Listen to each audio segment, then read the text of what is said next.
রাজধানীর ফার্মগেটের metro rail bearing pad পড়ে এক পথচারী নিহত হয়েছেন।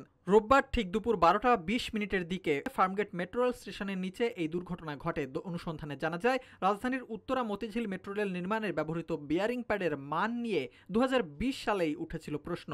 বুয়েটের পরীক্ষায় দেখা যায়, প্রকল্পের উত্তরা আগারগাঁও অংশে ব্যবহারের জন্য আমদানি করা বিয়ারিং প্যাডের একটি অংশ মানোত্তীর্ণ নয়। বিশেষ ধরনের রাবার দিয়ে তৈরি বিয়ারিং প্যাড বসানো হয় পিয়ার ও উড়াল পথের সংযোগস্থলে, যা পুরো কাঠামোর স্থায়িত্ব ভারসাম্য রক্ষায় গুরুত্বপূর্ণ ভূমিকা রাখে।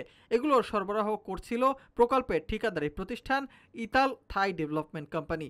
মান খারাপ প্রমাণিত হওয়ায় নতুন প্যাড আমদানি করতে হয়, ফলে প্রকল্পের সময়সূচিতেও ঘটে বিলম্ব। 2020 সালের জানুয়ারিতে একটি জাতীয় দৈনিকে এমন তথ্য উঠে আসে, যেখানে বলা হয় মেট্রো রেলের উত্তরা আগারগাঁও অংশের প্যাকেজ 3 ও 4-এর নির্মাণ কাজের নিম্নমানের প্যাড সরবরাহের ঘটনা ঘটেছে। এই অংশের দৈর্ঘ্য প্রায় 12 কিলোমিটার, যার মধ্যে 8 কিলোমিটার উড়ালপথ স্থাপন শেষ হয়। অবশিষ্ট অংশে ব্যবহার করার কথা ছিল এসব প্যাডের।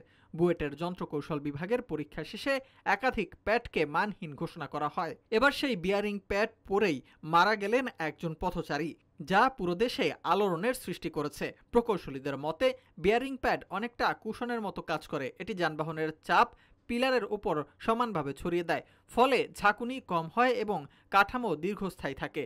বুয়েটের বিশেষজ্ঞরা জানিয়েছেন, বিয়ারিং প্যাডের মান খারাপ হলে কাঠামোগত ত্রুটিও দেখা দিতে পারে, চলাচলের সময় ঝাঁকুনি অনুভূত হতে পারে এবং পিলারের ভিত্তিও ক্ষতিগ্রস্ত হতে পারে।